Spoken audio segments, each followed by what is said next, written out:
Hello dear students, myself Saurabh Vishwas and welcome to Pehchaan career institute. और आज हम लोग पढ़ने वाले हैं फिजिक्स। और अब तक का पिछले टर्म पर हम लोग पढ़ चुके हैं रिफ्लेक्शन फ्रॉम प्लेन मिरर यानी कि समतल दर्पण से परावर्तन। और आज हम लोग उसी के आगे पढ़ने वाले हैं रिफ्लेक्शन फ्रॉम स्फेरिकल मिरर्स यानी कि गोली दर्पण से परावर्तन।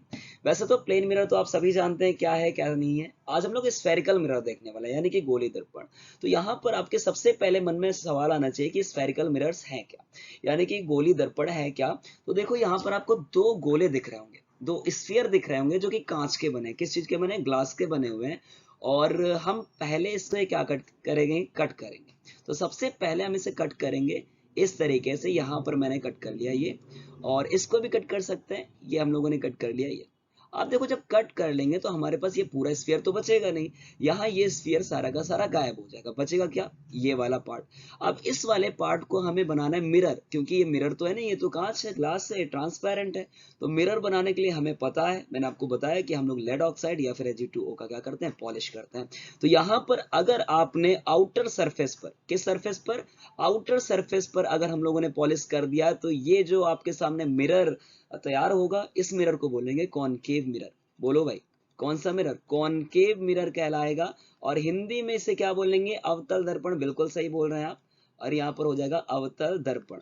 तो ये हो गया अवतल दर्पण। बोले सर अवतल तो पता चल गया, उत्तल कैसे बनेगा। तो उत्तल बनाने के लिए इसी को अगर हम इनर पार्ट पर इसके पॉलिश करते हैं, ये मैंने इनर पार्ट पे पॉलिश कर दिया है, भीतर की सतह में क्या कर दिया, पॉलिश। तो ये हमारे पास बन जाएगा कॉन्वेक्स मिरर। क्या बन जाएगा, कॉन्वेक्स मिरर बनेगा, जिसे हम लोग क्या बोलेंगे, जिसे हम लोग बोलेंगे उत्तल दर्पण। तो ये आपके सामने उत्तल दर्पण भी बन गया। ठीक, तो कॉन्वेक्स मिरर बन गया और कॉनकेव मिरर बन गया। और इन्हीं से हमें पढ़ना है आगे रिफ्लेक्शन। ठीक, परावर्तन। थोड़ी सी बातें और जान लेते हैं, जो टर्म एक दो पॉइंट आपको यूज होंगे जो आगे चलकर। कि आप देखो ये गोला तो रहा नहीं, लेकिन इस गोले का कोई ना कोई सेंटर जरूर होगा। यहाँ पर इसका सेंटर है, ये देखो दिखा क्या। इस सेंटर को, अब ये पार्ट नहीं है, सिर्फ कौन सा पार्ट है हमारे पास, मिरर वाला पार्ट है। अब ये सेंटर को बोलेंगे वक्रता केंद्र यानी कि सेंटर ऑफ कर्वेचर, जिसे हम रिकॉग्नाइज करेंगे किससे, सी से इंडिकेट करेंगे। और यहाँ पर जो आप देख रहे हैं कॉनकेव मिरर यानी कि अवतल दर्पण, इसका भी एक मिडिल का पार्ट होगा जिससे हम ये पॉइंट लेंगे और इसे बोलेंगे पोल यानी कि ध्रुव। और किससे हम लोग इसे इंडिकेट करेंगे, पी से। चलिए यहाँ पर भी सेम होगा। इसका सेंटर कहाँ है, ये है भाई सेंटर। इसको किससे लिख दिया, सी से, वक्रता केंद्र। आप सभी जानते हैं, नॉर्मल सी बात है। जो नहीं जानते हैं वो एक बार गौर कर लें। यहाँ पर क्या होगा, एकदम बीच वाला पॉइंट होगा जिसे हम बोलेंगे पी यानी कि पोल, ध्रुव। ठीक, अब मैं आपको डायरेक्टली बता दे रहा हूँ क्योंकि हमारे जो ये हम लोग टॉपिक पढ़े हैं बहुत ही इंपॉर्टेंट है। एनडीए में हर बार जनरली पूछा जाता है। इसके बाद एयरफोर्स के लिए भी बहुत ज्यादा जरूरी है, नेवी के लिए भी है। न्यूमेरिकल तो पूछे ही जाते हैं, साथ में थ्योरी वाला पोर्शन भी ज्यादा पूछा जाता है। ठीक है ना। तो यहाँ पर हम लोग बहुत ज्यादा टाइम नहीं वेस्ट करेंगे, बाकी आपके सारे क्वेश्चन सॉल्व होंगे। तो मैं आपको कुछ पॉइंट बता दे रहा, जैसे कि मैंने सी और पी आपने लिख लिया।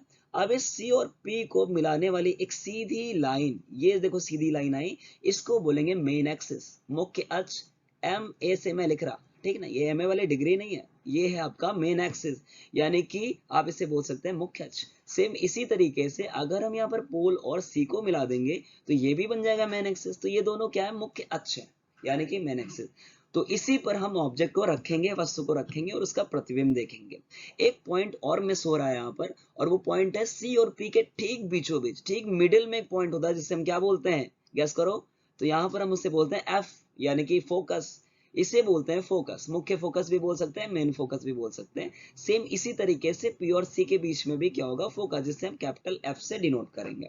तो यहाँ पर पूरा बन के तैयार हो चुका है रिफ्लेक्शन फ्रॉम स्फेरिकल मिरर का जो भी बेसिक पार्ट था, इनिशियल पार्ट था, वो तैयार हो गया। और अगर हम इस प्लेन मिरर से बहुत दूर चले जाते हैं तो हमें यहाँ पर इन्फानाइट देखने को मिलता है। क्या दिखता है, इन्फानाइट देखने को। यहाँ पर भी अगर बहुत दूर चले जाएंगे तो इन्फानाइट देखने को मिलेगा। और एक एक करके अब चलिए आगे बढ़ते हैं कॉनकेव मिरर को, अवतल दर्पण को। चलिए स्टार्ट करते हैं इसके बाद का। तो हम देखने वाले हैं यहाँ पे, अब देखिए आपके सामने कौन सा मिरर बना हुआ है, बताइए आप जरा। तो यहाँ पर हम लोग ने बाहरी सरफेस पर पॉलिश किए, तो इसे हम क्या बोलेंगे, कॉनकेव मिरर। आपके सामने दिख भी रहा होगा, ये है कॉनकेव मिरर जिसे हम बोलते हैं अवतल दर्पण। अब इससे हम लोग इमेज बनाएंगे। सर इमेज किसका बनेगा, ऑब्जेक्ट का बनेगा। तो हम लोग ऑब्जेक्ट रखेंगे। ऑब्जेक्ट रखने के लिए सबसे पहले यहाँ पर पोजीशन, देखो क्या क्या क्वेश्चन पूछता है, क्वेश्चन ओरिएंटेड हम लोग सारा जो भी आपका मैटर होगा वो क्वेश्चन ओरिएंटेड होगा, कि आपका क्वेश्चन कैसे भी सॉल्व हो जाए। तो यहाँ से दो तरह के क्वेश्चन बनते हैं, एक तो पूछता है पोजीशन, यानी कि इमेज का क्या पूछता है, पोजीशन। तो यहाँ पर मैं लिख दे रहा पोजीशन, यानी कि इमेज कहाँ पर बनेगा, स्थिति उसकी पूछता है। और दूसरा पूछता है नेचर। बोले सर नेचर क्या चीज है, नेचर का मतलब उसकी प्रकृति क्या है, इमेज यानी जो प्रतिबिंब बनेगा उसकी प्रकृति क्या है। इस नेचर में तीन बातें हैं जो कि हम लोग स्फेरिकल मिरर में पढ़ के, सॉरी प्लेन मिरर में पढ़ के आए, समतल दर्पण में। एक तो वास्तविक बनेगा या आभासी बनेगा, यानी कि वर्चुअल या फिर रियल। इसके बाद छोटा बनेगा, बड़ा बनेगा, बराबर बनेगा। एक तो ये हो गया, ठीक है ना, कि लार्जर, स्मॉलर या फिर इक्वल। और साथ में उल्टा बनेगा सीधा, यानी कि इरेक्ट या फिर इन्वर्टेड। तो ये सारे चीज नेचर में देखने वाले हैं और पोजीशन में देखने वाले हैं। और साथ में इसके न्यूमेरिकल जो कि आप किससे, मिरर फॉर्मूले से कर सकते हैं, दर्पण के सूत्र से, वो मैं आपको पहले ही पढ़ा चुका हूं। तो सबसे ज्यादा हमारा जो इसमें फोकस रहेगा वो पोजीशन पर और नेचर पर रहेगा इमेज के। चलिए एक एक करके पढ़ते हैं। तो यहाँ पर सबसे पहले 6 पोजीशन है। मैं देखो पूरा डायग्राम हम लोगों ने, आपने 12th तक पढ़ा है, अच्छे से पढ़ा होगा, कैसे रे जाती, कहां पर काटती, कैसे इमेज बनता है। हमारा वो मुद्दा नहीं है, हमारा मुद्दा है कि क्वेश्चन आए और हमारा with in a second answer निकल जाए, इस तरीके से पढ़ेंगे। तो सबसे पहले हम जो ऑब्जेक्ट है, यानी कि जो वस्तु है, उसको कहाँ कहाँ रख सकते हैं, चलिए ये रख के देखते हैं। तो सबसे पहले अगर हम मिरर के बहुत दूर चले जाते हैं मिरर से, तो हमारे पास इन्फिनाइट मिलता है। और सबसे पहले हम जो ऑब्जेक्ट रखने वाले हैं वो यहीं पर रखने वाले हैं। ये हमने वस्तु को रख दिया। ये कौन सी कंडीशन है, ये पहली पोजीशन है जब जहां पर हमने क्या रखा है, वस्तु को रखा है। पहली पोजीशन मिल गई। अच्छा चलिए दूसरी पोजीशन क्या है, दूसरी है इन्फिनाइट और सी के बीच में। तो इन्फिनाइट और सी के बीच में हमने रख लिया। बोले ये देखो आगे, तो यहाँ पर इन्फिनाइट और सी के बीच में आपकी दूसरी पोजीशन है किसका, बोले ऑब्जेक्ट का। तीसरा पोजीशन क्या है, तीसरा पोजीशन है आपका सी पर, यानी कि वक्रता के सेंटर ऑफ कर्वेचर पर। और ये हो गया आपका तीसरा पोजीशन किसका, ऑब्जेक्ट का। ये सारे ऑब्जेक्ट की पोजीशन है, मैंने इमेज नहीं बनाया, इमेज अभी हम लोग पढ़ेंगे। अच्छा यहाँ पर फोर्थ, अब आप समझ चुके हैं खेल, आप खुद बता सकते हैं। बताइए फोर्थ कहां पर होगा, सी और एफ के बीच में। तो यहाँ पर रख दिया सी और एफ के बीच में। और ये कौन सा पोजीशन, फोर्थ पोजीशन। बताइए फिफ्थ कहां पर आएगा, बिल्कुल सही। और यहाँ पर आएगा कहां पर, एफ पर। तो ये आ गया एफ पर, और एफ पर फिफ्थ पोजीशन। और लास्ट पोजीशन बोलो भाई, तो लास्ट पोजीशन आपने सही बताया, बिल्कुल एफ और पी के बीच में। तो ये आ गया एफ और पी के बीच में, तो ये आ गया सिक्स्थ पोजीशन। और 6 पोजीशन आपके सामने है। इन्हीं 6 पोजीशन को वो देगा कि यहाँ पर ऑब्जेक्ट रखा हुआ है और क्या बनाएगा, इमेज बनाएगा। चलिए अब हम लोग इमेज बना लेते हैं। चलिए यहाँ पर अब बनाएंगे इमेज। चलिए तो यहाँ पर इमेज बनाने के लिए सबसे पहले का इमेज कहां पर बनेगा, तो सबसे पहला यानी ऑब्जेक्ट कहां पर रखा हो, ये मैं पूरा का पूरा रेड से पहले मैं लिख दूं कि ये क्या है। ये हम लोग जो ऊपर देख रहे हैं ये ऑब्जेक्ट है। अगर ऑब्जेक्ट की बात करें, हम लोग रेड पेन यूज कर रहे हैं ऑब्जेक्ट के लिए, ठीक है ना। ये वस्तु है। और हम लोग यहाँ पर ब्लू जो पेन यूज करने वाले हैं वो किसके लिए यूज करने वाले हैं, इमेज के लिए। चलिए तो पहला आपका ऑब्जेक्ट कहां पर रखा हुआ है, बोलो भाई, पहला रखा हुआ इन्फिनाइट पर। तो इसका जो इमेज बनेगा वो बनेगा एफ पर। कहां पर बनेगा, एफ पर। बहुत छोटा बनेगा, ये जो मैंने बनाया ये भी बहुत बड़ा बना दिया इमेज। लेकिन ये कैसा बनेगा, एकदम पॉइंट साइज बोल सकते हैं, बहुत ज्यादा छोटा होगा, अनंत सूक्ष्म बोल सकते हैं। ये ऐसा बनेगा। और ये आपके फर्स्ट नंबर का इमेज है। आप बताओ टोपी आप कहां पर पहनते हो, सर पे या पैर पे, सर पे ना। तो ये इसकी टोपी कहां लगी, नीचे, यानी कि ये कैसे खड़ा है, उल्टा। और इमेज भी कैसा बना है, उल्टा बना है, यानी कि इन्वर्टेड बना है, ठीक है ना। ये सारी बातें आप देखते रहिएगा, जैसे मैं इमेज बना रहा हूँ एकदम सही इमेज बन रही है। तो पहले ऑब्जेक्ट का पहला प्रतिबिंब कहां पर बना है, एफ पर। यानी कि अगर वस्तु आप रखेंगे अनंत पर तो उसका इमेज कहां पर बनेगा, फोकस पर बनेगा, छोटा बनेगा। अभी के लिए इतना ही पता है। और उल्टा बनेगा, इतना ही दिख रहा। इसके बाद दूसरा कहां पर रखा हुआ है भाई ऑब्जेक्ट, ये रखा है इन्फिनाइट और सी के बीच में। तो इसका जो इमेज बनेगा वो बनेगा सी और एफ के बीच में। थोड़ा सा बड़ा है, लेकिन पहले वाले से थोड़ा सा बड़ा है, लेकिन ऑब्जेक्ट से तो छोटा ही है ना। उल्टा है सीधा, बोलो भाई, ये आपका उल्टा बनेगा। और यहाँ पर इन्वर्टेड है और कैसा है, यहाँ पर उल्टा हो गया और साथ में छोटा भी है ऑब्जेक्ट से। तो ये आपको हो गया दूसरे नंबर का इमेज। तीसरा नंबर बताइए कहां पर रखा है, तीसरा नंबर बोलो भाई, किसी को पता है क्या, आपको अगर याद हो तो। तीसरा ऑब्जेक्ट यहाँ पर रखा है सी पर, यानी कि सेंटर ऑफ कर्वेचर पर। तो इसका जो इमेज बनेगा, बिल्कुल सही, वो भी बनेगा कहां पर, सी पर ही बनेगा। आप समझ गए थे। और ये इसका तीसरा इमेज बन चुका है। क्या आपको ये साइज में इक्वल लग रहा, बिल्कुल बिल्कुल सही। ये साइज में क्या रहेंगे, इक्वल रहेंगे दोनों, यानी कि यहाँ पर साइज यानी कि दोनों का जो आकार है वो समान है। और साथ में उल्टा बना के सीधा आपको दिख रहा होगा, इन्वर्टेड है यानी कि उल्टा है। ये तीसरे नंबर का। और इसके बाद चौथे नंबर पर ऑब्जेक्ट कहां पर रखा हुआ है, ये रखा है सी और एफ के बीच में। तो जो इसका इमेज बनेगा वो इन्फिनाइट और सी के बीच में बनेगा। और साइज आप बताइए भाई, साइज कैसा बनेगा? साइज बनेगा कुछ बड़ा। अब बताइए पहली बार बड़ा इमेज बना है, ठीक है ना, किस पोजीशन पर? जब हम ऑब्जेक्ट को रखेंगे कहां पर? ऑब्जेक्ट को रखेंगे सी और एफ के बीच में, ठीक है। अच्छा, इसके बाद लास्ट पोजीशन, लास्ट तो नहीं कहेंगे, यहाँ पर फिफ्थ पोजीशन एफ पर रखा है। तो देखो ये टिट फॉर टैट वाला मामला है। अगर आप ऑब्जेक्ट को रखते हैं इन्फिनाइट पर तो इमेज कहां पर? एफ पर। तो अगर हम ऑब्जेक्ट को रखते हैं कहां पर? एफ पर, तो आपका इमेज कहां पर बनता है? इन्फिनाइट पर बनेगा। बोले सर कितना बड़ा बनाएगा? देखते हैं, उल्टा तो आपको दिख ही रहा होगा, लेकिन बड़ा बड़ा बड़ा बहुत बड़ा, ये तो पूरे डायग्राम से भी बाहर चला जाएगा, बिल्कुल चला जाएगा, बहुत ही ज्यादा बड़ा बनता है, ठीक है ना। इन्फिनाइट पे बनेगा, आप सोच कर देख सकते हो, इन्फिनाइट पर बनेगा। और 5 नंबर का यहाँ पर जगह नहीं है तो मैं इतना ही बना रहा, बाकी बनता बहुत बड़ा है। ये पांचों बन चुके हैं। इन पांचों के लिए खास बात है, छठवें को अभी थोड़ी देर के लिए रोकेंगे। और ये पांचों के लिए खास बात क्या है? इन पांचों के लिए खास बात ये है, और वो खास बात ये है कि यहाँ पर जो आप देख रहे हैं ये पांचों के पांचों जो इमेज हैं, थोड़ा सा देखिएगा, ये पांचों के पांचों जो इमेज हैं, ये सभी आपको उल्टे दिख रहे होंगे। कैसे बन रहे हैं? उल्टे बने, ठीक। और उल्टे के साथ साथ इसको हम लोग लिख सकते हैं इन्वर्टेड। कैसे लिख सकते हैं भाई? इन्वर्टेड लिख सकते हैं।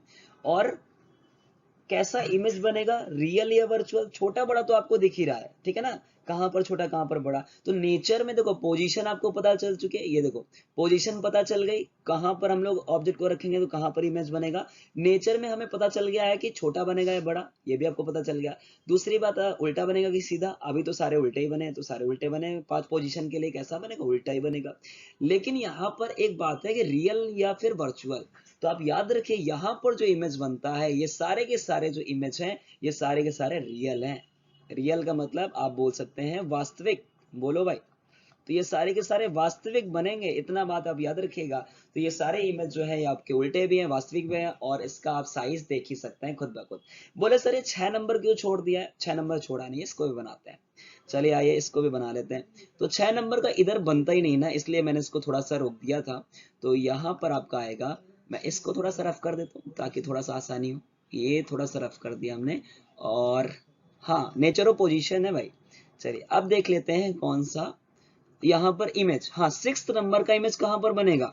कई लोगों को पता होगा लेकिन बहुत से लोगों को नहीं पता होगा, चलिए मैं बता देता हूँ। तो इसका बनेगा बिहाइंड द मिरर, मिरर के पीछे। सर मिरर के पीछे कोई पोजीशन है क्या? नहीं नहीं नहीं, कोई जगह नहीं होगी, सिर्फ आंसर जाएगा बिहाइंड द मिरर। छोटा बना है कि बड़ा बना है? छोटा बना है भाई। बोलो छोटा बना कि बड़ा? नहीं छोटा नहीं है, बड़ा है, साइज में आपको दिख ही रहा होगा। और 6 का कैसा बनेगा? ये 6 नंबर का ऑब्जेक्ट था, 6 नंबर का इमेज बन चुका है, और कहां पर बना है? Behind the mirror. आंसर में ना तो सी और एफ के बीच, ना तो एफ और पी के बीच, ना तो एफ पर, ना तो सी पर, ना तो इन्फिनाइट पर। इसका आंसर सिर्फ यही जाएगा कि बिहाइंड द मिरर। बोलो बिहाइंड द मिरर। ये हो जाएगा आपका बिहाइंड द मिरर बनेगा। और इसमें खास बात है, वो खास बात क्या है? इसका नेचर बिल्कुल ही डिफरेंट है। इसका सर नेचर क्या है? बिल्कुल मैं इसका नेचर बताता हूँ। और जो इसका नेचर होगा वो होगा, बताओ उल्टा है सीधा? तो पहली बार आप लोग देख रहे हैं सीधा बन रहा है। किससे? कॉनकेव मिरर से, अवतल दर्पण से पहली बार आप देख रहे हैं इरेक्ट बन रहा है। कैसा बन रहा है भाई? इरेक्ट। और एक और खास बात है, ये रियल नहीं है, वर्चुअल इमेज है। तो ये हो गया वर्चुअल इमेज, यानी कि आभासी प्रतिबिंब। और आभासी को आप काल्पनिक भी बोल सकते हैं, ठीक है ना, आभासी को आप काल्पनिक भी बोल सकते हैं। तो यहाँ पर मैं काल्पनिक भी लिख दे रहा। तो इतनी बात है। आपने 12th तक में बहुत ज्यादा पढ़ा होगा, यहाँ से एरो जाता है, वहां से रेज आती है, वहां इमेज बनता है, लेकिन इतना अगर आपने पढ़ लिया तो आपका कोई भी क्वेश्चन, चाहे वो एनडीए का हो, एयरफोर्स का हो, नेवी का हो, कहीं पर भी गलत नहीं होने वाला, सिर्फ एक डायग्राम से बस। ठीक, अब आपको इसी को याद करना है। कैसे याद करना है? 6 इमेज, सॉरी 6 ऑब्जेक्ट, पोजीशन देखो 6 पोजीशन कैसे। तो पहला है इन्फिनाइट पर, दूसरा कहां पर? इन्फिनाइट और सी के बीच पर, तीसरा कहां है? सी पर, चौथा कहां है? सी और एफ के बीच में, पांचवा कहां है? एफ पर, और छठवां कहां है? एफ और पी के बीच में। तो पांचों के लिए क्या होगा? पांचों को जो इमेज बनता है, इन्फिनाइट वाला कहां पर बनता है? एफ पर बनता है, छोटा बनता है, उल्टा बनता है, ये सब दिख रहा है, ठीक है ना, ये सब चीजें आपको दिख रही हैं। बाकी याद ये रखना है कि इन पांचों के लिए जो इमेज बनता है वो उल्टा बनता है और रियल बनता है। लेकिन छठवें के लिए छठवें के लिए इमेज कहाँ पर बनता है? तो छठवें के लिए जो इमेज ऑब्जेक्ट रखते हैं वो रखते हैं फॉर पी पर, और वो बनता है बिहाइंड द मिरर, यानी कि दर्पण के पीछे सीधा बनता है, वर्चुअल बनता है। सिर्फ एक पोजीशन है जहां पर आपको सीधा और वर्चुअल मिलेगा, इरेक्ट और वर्चुअल मिलेगा, सीधा और काल्पनिक मिलेगा, और वो है एफ और पी के बीच में जब आप किसको रखेंगे? ऑब्जेक्ट को रखेंगे। बात समझ में आ गई? आई थिंक आपको पूरा का पूरा कॉनकेव मिरर समझ में आ चुका है, आपका दर्पण से प्रतिबिंब का बनना समझ में आ चुका है। तो एक क्वेश्चन लास्ट में आपको बताना है यस या नो में। चले जल्दी बताइए।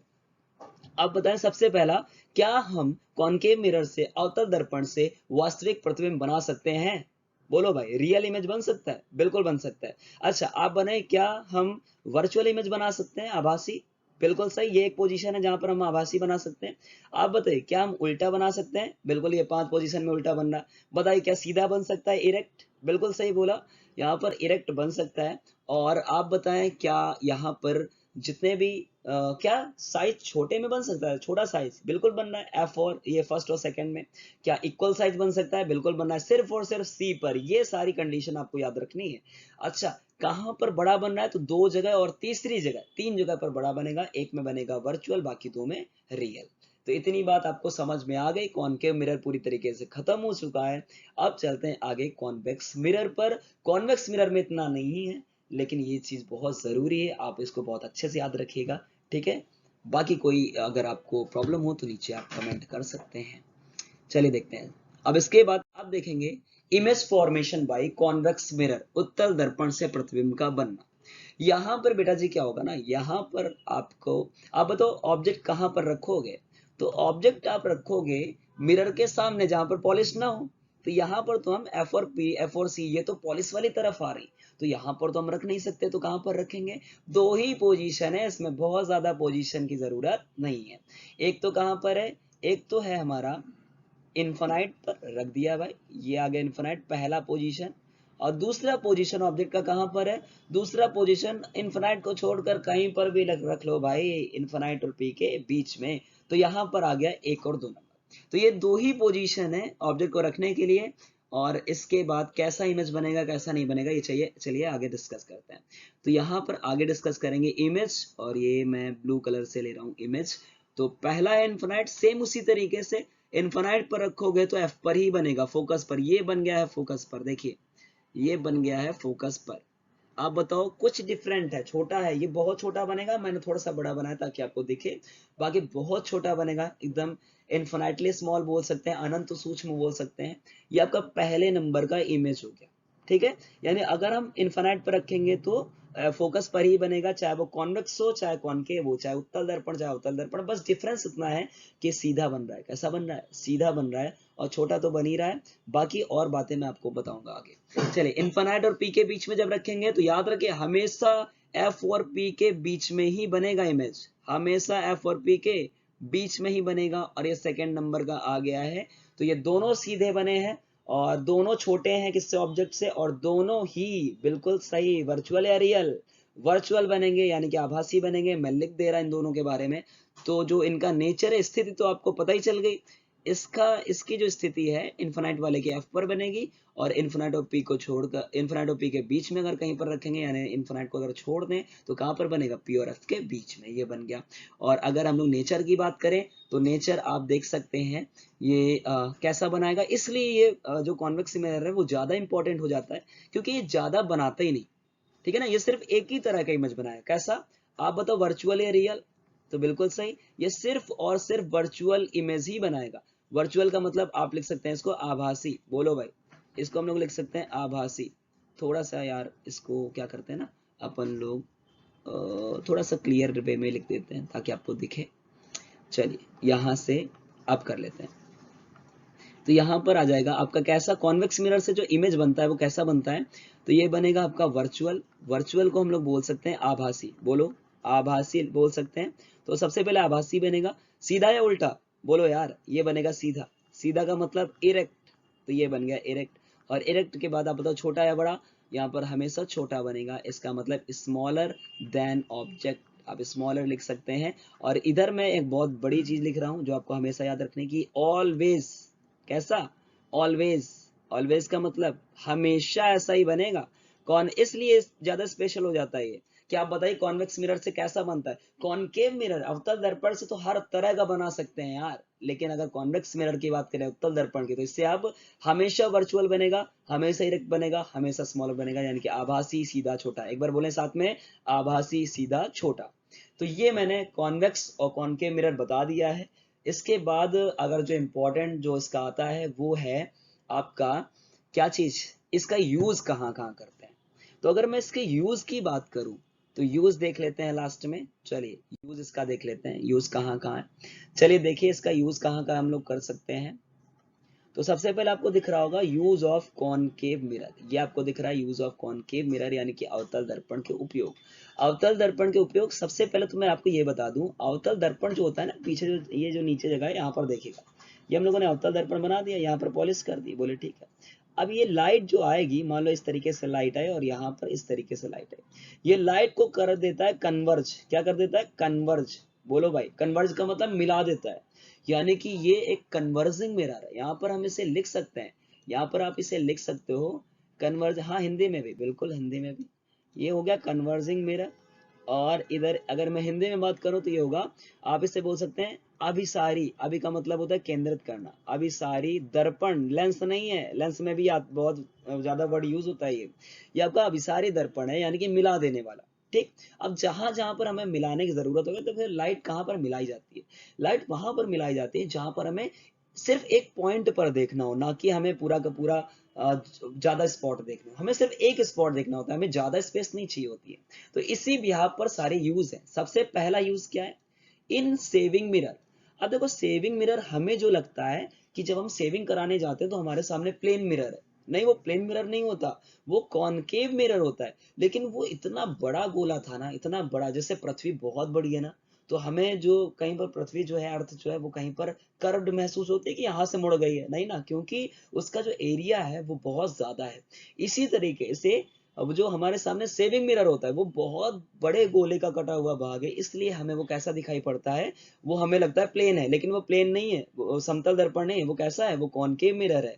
और ऐसा क्यों करते हैं? क्योंकि हमारे फेस पे कहीं जैसे कट हो या फिर पिंपल हो, तो किसी एक स्पॉटेड जगह पर, किसी एक बिंदु पर देखना होता है, तो इसलिए हम किसका यूज करते हैं? Concave mirror. हमें लाइट्स को कन्वर्ज करना होता है, यानी कि अभिसारित करना होता है, इसलिए हम किस में यूज करते हैं? सेविंग मिरर में, दाढ़ी बनाने वाले दर्पण के रूप में। पहला क्लियर हुआ भाई। चलिए सेकंड नंबर पर देख लेते हैं, पहला क्लियर हो गया।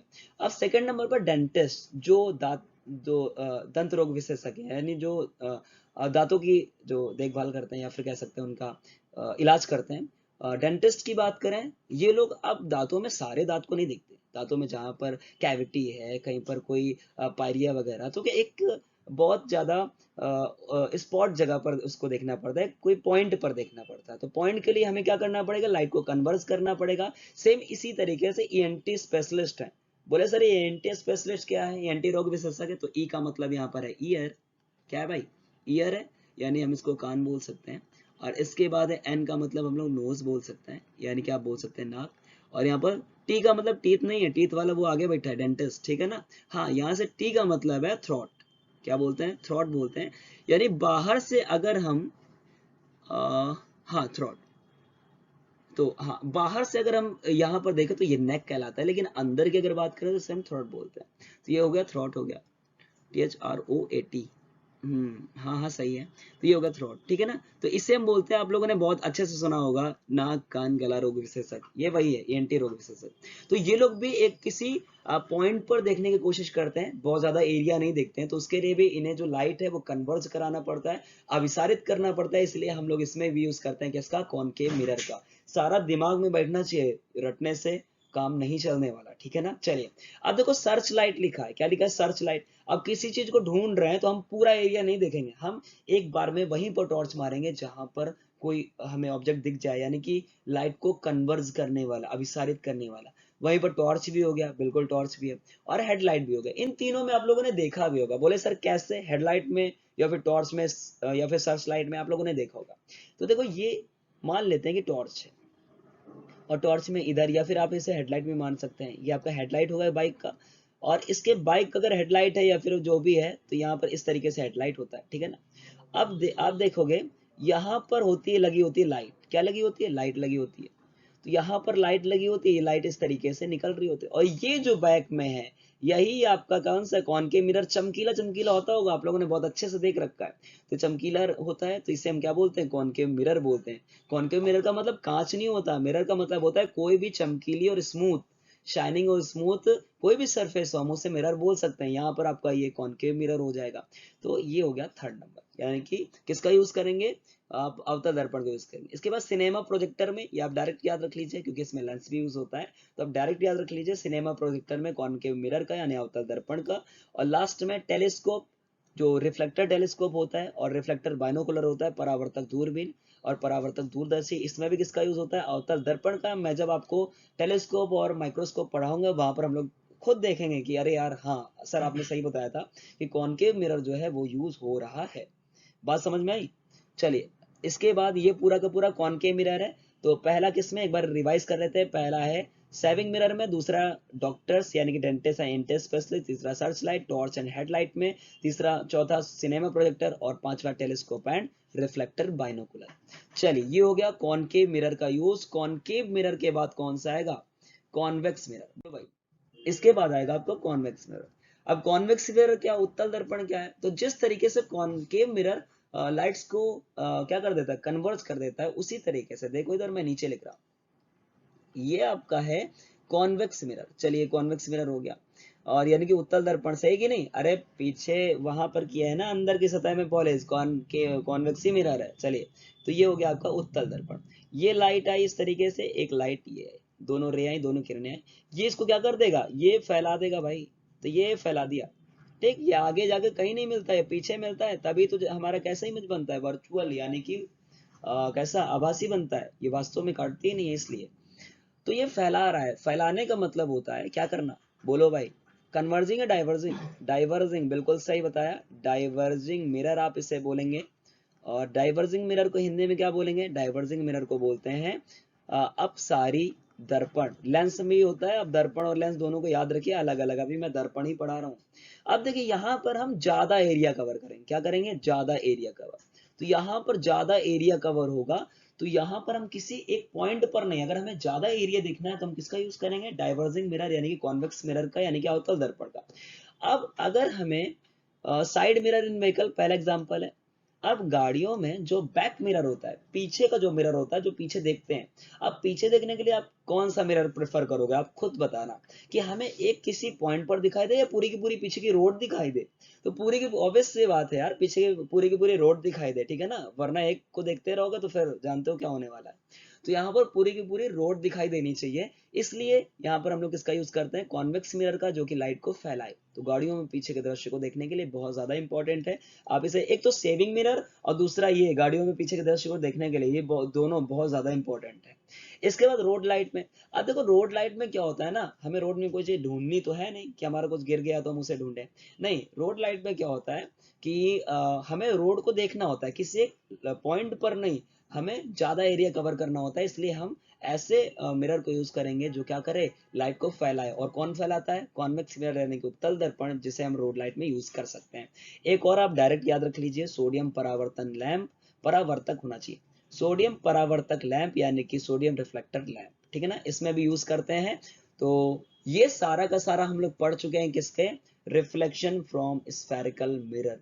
इसको जो न्यूमेरिकल है वो मिरर फॉर्मूले से होंगे, जो कि मैं पढ़ा चुका हूँ, 1/f is equal to 1/v plus 1/u, ठीक। इसके बाद m बराबर होता है कितना, I/o, या फिर हम लोग पढ़ लेते हैं किसमें, या फिर हम लोग क्या कर लेते हैं, माइनस का v/u। इसके बाद हम लोग पढ़ लेते हैं और भी, अगर इस तरीके से दिया तो f/f माइनस u, या फिर आप कर सकते हैं f माइनस v/f, ऐसे भी। इन सब से ये हम लोग ये आवर्धन क्षमता है यानी कि मैग्नीफाइंग पावर, और ये हो गया आपका दर्पण सूत्र यानी मिरर फॉर्मूला। एक और है वो F बराबर R/2, F बराबर R/2, ये हो गया, ठीक। एक और छोटी सी बात है यहाँ पर, मैंने जो भी डायग्राम में पढ़ाया है, जो भी मैंने पढ़ाया है, उसमें थोड़ा सा साइन कन्वेंशन यहाँ पर मांगेगा। तो साइन आप कैसे लगाओगे, तो अगर वो कौन सा है, देखो इधर सारा का सारा साइन कन्वेंशन में बता दे रहा, कॉनकेव और कॉन्वेक्स, ठीक, यानी कि अवतल और उत्तल, अवतल और उत्तल।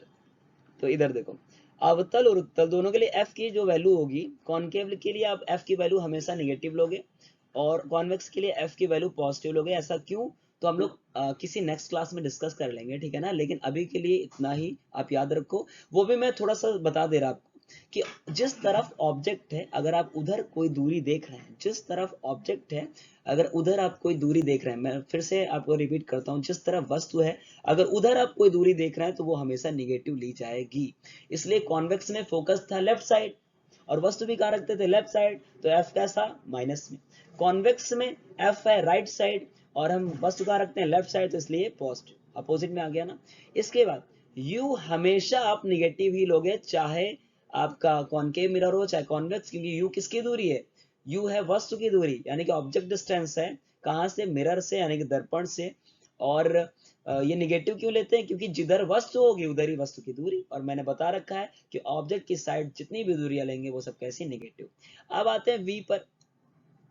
तो v में आप देख लीजिएगा, v क्या है, v है इमेज की डिस्टेंस, किसकी डिस्टेंस, इमेज की, यानी कि प्रतिबिंब की। और जहां जहां पर दर्पण के इस साइड बनेगा वहां वहां आप क्या लेंगे, निगेटिव, और जहां जहां दर्पण के इस साइड बनेगा लेंगे आप पॉजिटिव। और इसमें अगर ये आपका हो गया कॉनकेव में, कॉनकेव का मतलब अवतल में। अवतल में एक ही सिचुएशन है जिसमें इधर बनता है तो इधर आप v प्लस ले लेंगे, बाकी सब में माइनस लेंगे। और अगर उत्तल में बात करें तो उत्तल में ऑलवेज आपको कैसा लेना पड़ेगा, तो उत्तल में आपको ऑलवेज लेना पड़ेगा प्लस, यानी कॉन्वेक्स में। क्यों प्लस लेना पड़ेगा, क्योंकि हर बार इधर ही तो बनता है, बोलो यार, सर इधर ही बनेगा, तो ये हो गया आपका प्लस में, ठीक है। तो ये मैंने एफ बता दिया, पॉजिटिव और निगेटिव, यू बता दिया, वी बता दिया। एफ क्या है, फोकल लेंथ यानी कि फोकस दूरी। यू क्या है, ऑब्जेक्ट डिस्टेंस यानी कि वस्तु की दूरी, मिरर से है सब। और वी क्या है, वस्तु नहीं, इमेज की डिस्टेंस है, यानी कि प्रतिबिंब की दूरी है। तो यहाँ कहाँ से, मिरर से, ये सब मैंने आपको बता दिया। और इसके बाद एक और चीज, आई और ओ। आई और ओ के लिए सिर्फ इतना ही कहूंगा, जितने भी, ओ क्या है, वस्तु की लंबाई है, लेंथ ऑफ ऑब्जेक्ट, और ये हमेशा आप लोगे, ऑलवेज ऑलवेज आप लोगे पॉजिटिव, क्योंकि कभी आप उल्टा वस्तु रखोगे नहीं। और दूसरे में आई क्या लोगे, आई देखना, अगर उल्टा इमेज बन रहा तो निगेटिव, अगर सीधा बन रहा तो पॉजिटिव। और सीधा उल्टा आपके लिए खेल हो चुका, क्योंकि आप सब पढ़ चुके हैं। तो इतना पूरा का पूरा था रिफ्लेक्शन फ्रॉम स्फेरिकल मिरर, ठीक है ना। आप लोगों ने बहुत अच्छे से पढ़ा, तो wish you all the best. बाकी क्लास करेंगे नेक्स्ट टर्म पे। जय हिंद।